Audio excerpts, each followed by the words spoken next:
お帰りなさいませ。 Hello, so Baka Brigade. I'm a little late because I had a family thing on the day the new 86 episode came out, but I definitely wanted to make sure we got this last episode done because oh boy, was it good. So last episode of 86 is basically kind of a Christmas episode at the start. I don't think they called it Christmas. I think their stepfather called it something else. But he basically welcomes them all home, and then he gets a tadaima from every one of them as he gives each of them gifts. Each of their gifts are something that's actually very related to them. Anju and her cooking, Shin and his cooking as well, but with a cookbook, and Frederica cooking together. Karina going shopping, she got a new bag.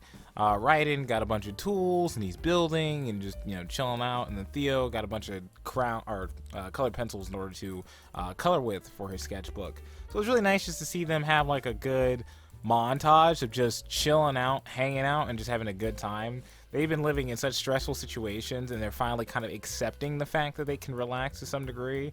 Mostly Shin, I would say. It was funny watching Frederica like point at his eggs. I think he got shells in the bowl, and it's like, yeah, no, you can't use that. No, that was kind of funny. So then we get they're just having a good vacation, and now they're getting a new commander, and because they still want to go to the front lines, and he's respecting their decision now, and he's not forcing his pity on them as the narrative was basically implying in the beginning. Now they have the choice, and their choice will be respected. So Shin and them look at the handler, and he's like, "This is a foreign commander, so I'm not so sure you guys are gonna feel about that." And they're all like, "Oh yeah, no, we're cool, it's fine." And then obviously for us, the viewer, it's because it's Vladilena. That's the reason why they're okay with it, right? So let's not even beat around the bush. Let's just keep going with it, right? So they're still choosing to fight. Shin brings flowers for Eugene, which was very nice of him. It didn't seem like he hated him to begin with, but he definitely still kind of pushed him off, I'd say. Just a little, not really, not like much. He's not like Sasuke, he's not like edgy or whatever. He's just not really that talkative. But then he went back over to his grave in order to talk with him, and then he's basically telling him he has a reason to go on. He just doesn't have a reason to fight yet, like he did for his sister and wanting to let her see the ocean. And as he grabs the the card left for Eugene on his grave of a whale in an ocean, he says to himself, maybe I'll just fight to get my friends to see the ocean. Even though I might not care so much about it, getting them to see it would be something I care about, which is good. He's doing the I fight for my friends shtick, but I think people really hark on that a little too much. That's only dumb when it gives a character like superpowers, like ridiculous superpowers, and even then, I'd say being heated in the moment for somebody else might make you work a little bit better than you normally would.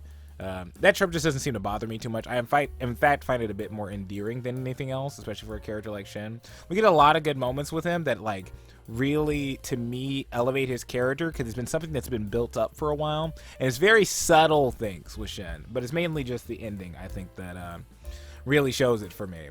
The ending of Shin's half of this episode, and then the ending just in general. So Marcel runs out and sees Shin there, and he is like, why are you still doing this? Why are you still acting like this? It was my fault that his sister keeps writing you those notes and blaming you for Yunjin's death because I didn't want to blame myself for it. And Shin just apologizes to him. He just like, I think Shin has a better concept and understanding of the horrors of war and what it can get a person to do versus, and then also seeing so many traumatic different types of people, especially with like his brother, or shell-shocked, like kind of shell-shocked people. Point remains, he knows more about war than Marcel does, clearly. Shin doesn't hold any grudges to it. He's just been going about his day, going about his life. He hasn't really held anything too much to it. And a really interesting note, and a very, very, very touching note, is Eugene's sister comes in walking to the grave. She walks past Shin, because you remember she doesn't like him. And she goes to the grave to put down flowers, but there's already flowers there as Marcel's looking smiling-ish. But she puts them down anyways. Then she sees the other card. She picks up the card, and when she turns the card around, it's a photo of Eugene and Shin together. Eugene smiling, Shin kind of making his face like, with the camera they used earlier. I don't remember if it was, I think it was Frederica's camera. And that little small note shows you that Shin has been holding on to this photo for quite a long time, because in his mind, again, he's still playing Reaper. because he deeply cares about the people that pass on. And then he's also worried again. We had the whole thing with the last episode. He doesn't want to be left behind and all kind of stuff. Yeah. Point remains is he cares. It's really nice. Very touching. Very small things. They didn't make him say a single word. You just let the writing and the scene speak for itself. She thanks Shin, and he just keeps walking on his way. Then we get to a scene where Theo is asking if Shin wants anything new on his mech.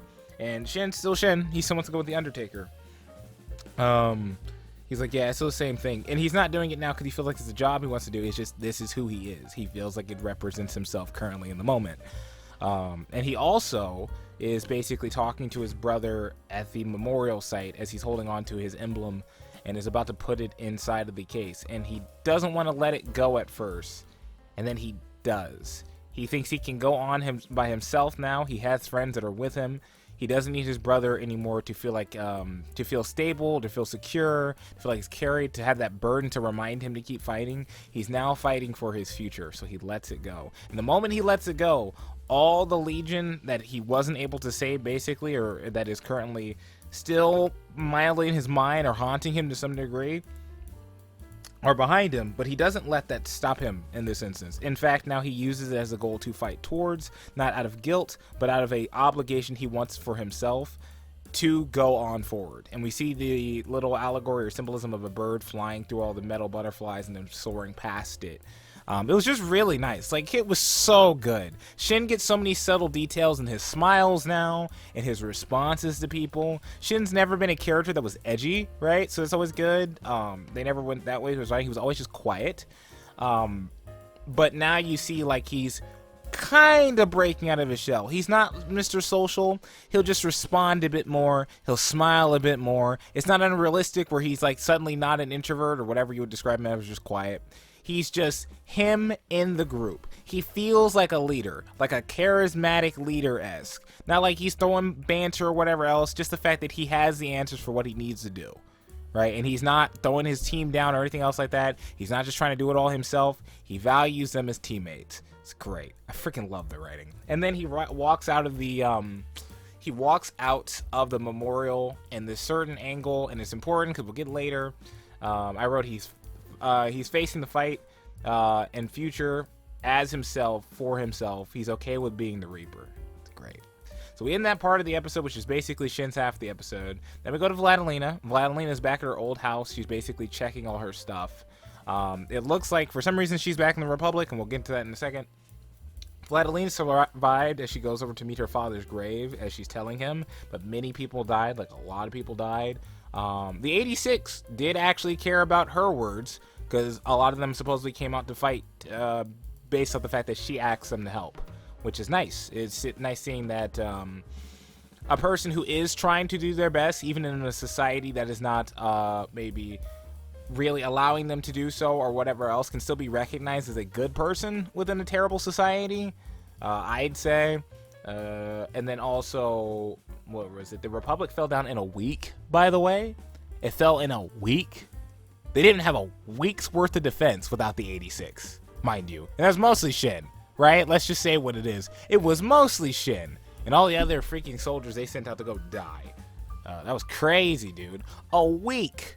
They didn't last a week. Either way. Lena, so what happened was, the reason why Lena is still here, is they were actually saved by the Federation. The Federation came by and basically has salvaged and restored a front back with their army where the Republic used to be. And it's interesting to see because now all the Alba, a lot of the Alba who are still very racist, are forced to be in less privileged situations now. So they're at the mercy of the Federation. You can still see them. They still have some nasty tones. One of the dudes was like, oh, you guys, you coloreds, right?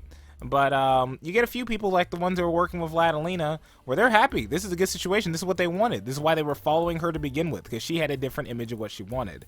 And they treat her a bit differently, it seems, as well. The interview guy, I think it was the guy who replaced her uncle at the job that we saw in the earlier part of Season 1, was trying super hard to act like he was so friendly about the 86.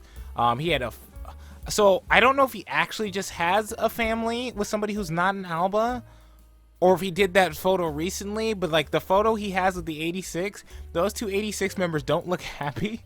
So I'm a little confused on that one. I feel like I need to go back to episode 1 to see the difference there.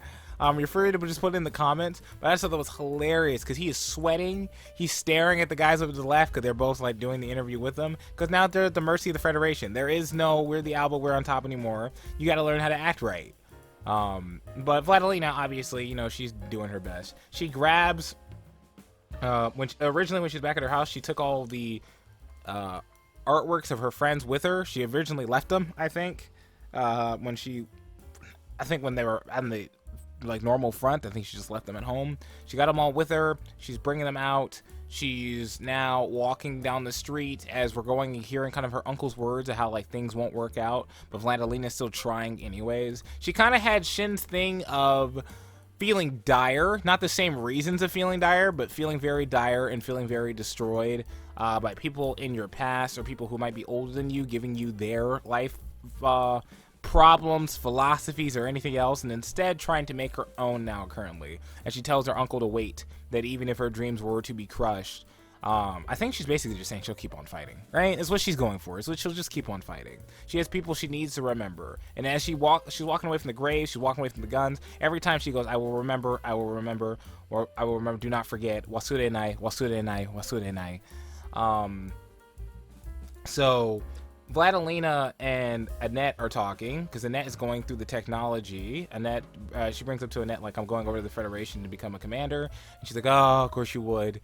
Then Annette's going through the tech that they have for the earpieces for the Federation, and she's like, hey, wait, something's weird about this. The only reason why they would have this tech is that they had somebody that was an 86, because there's no other reason why they should have this technology, which immediately makes Vladilena leap, like her eyes leap open. She is like 100%, she misses them so much, and you can tell like crazy.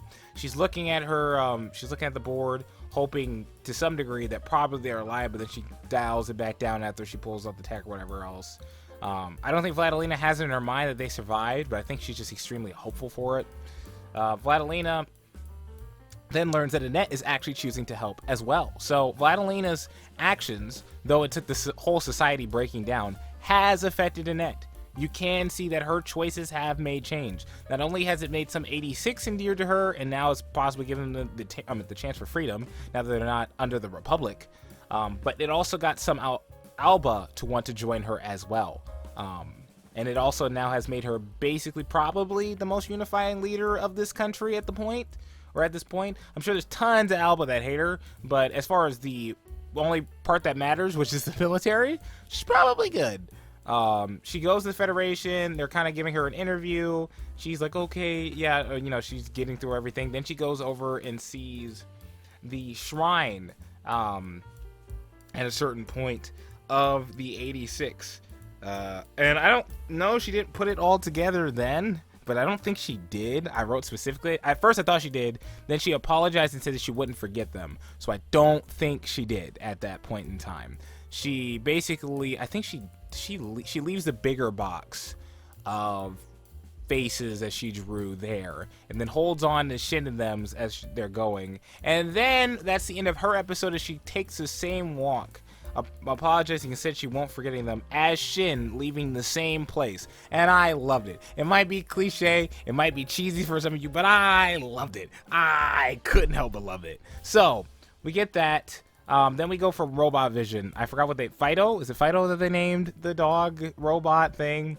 Anyways, we're going through everybody, and everyone's kind of giving their thoughts. Raiden says he saw Vladilena a little bit, but not too much. You know, he's playing it cool. Doesn't matter too much. Anju, I think, was kind of the same thing. The funny one was Theo. Theo drew Vladilena and Shin, but Vladilena holding his head and Shin with a nosebleed, and then Karina comes by throwing like paper or his art at him or whatever else, and is like, you know, I've known him longer, so it shouldn't matter too much. Poor Karina. That cracked me up a ton. I wonder if they'll let her move on to somebody else. I hope they do. That'd be a nice touch of reality to a show, and not just having somebody drone on and on about the same person, but we'll see.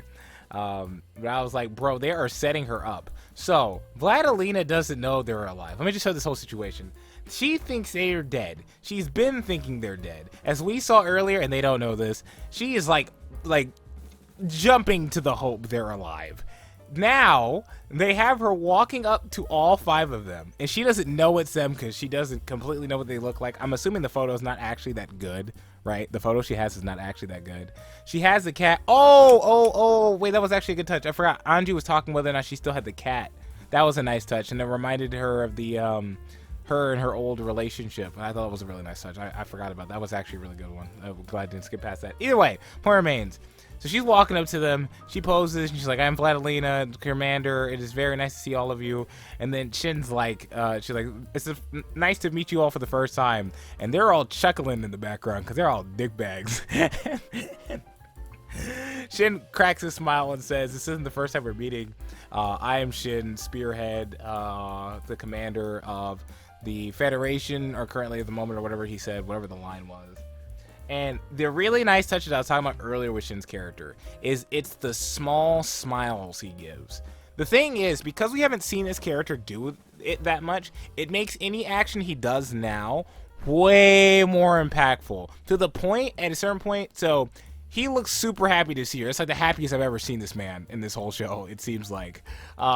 She is bawling her eyes out. And it was one of the greatest animated, I think, just good cry moments in a very long time. You can tell how much pain she's in. She's almost confused at a point when she hears it. She doesn't leap immediately. She doesn't scream. She's not doing anything. She just almost doesn't even seem to believe it. And then when we go back to his face, he's blushing, like a very small blush, like very small underneath his eyes. Such great detail. And then we get Frederica basically with the win at the end of this episode as they go through each and every person, welcoming her and saying hello to her and her being happy that they're alive. Frederica says, let's go, I'll take a photo. The little idiot's on a robot, or on Fido. Fido's lifting her up with a crane hand. They take a photo all together, and you can almost see their hands kind of reaching together, and then you see the 80 and the 6 almost come together, and I'm wondering if there's any symbolism between the number 8 and 6 in that regard. The numbers don't look super alike, but at the same time you could say the 8 and the 6 have that same circle in them. The 8 is just complete while the 6 is not. I don't think there's any symbolism in that. I think I'm just overreading the moment, but it was so good. They did nods to older episodes with Fido's vision, because this is the way they do their little clip show, but they also make it thematic. Beautiful. It was just beautiful. I didn't care that I wasted 20 minutes to talk about that. It was an amazing episode. Hopefully you liked my last review on 86. Still doing Genshin stuff. Still streaming on Twitch. Thank you so much for taking this ride with me. I don't know how many of you guys actually watched it to the end, but man, oh man, was this a beautiful moment. I loved every minute of it. Thank you, 86. All right, Baka Brigade. I'll catch you all later. Peace out. Goodbye.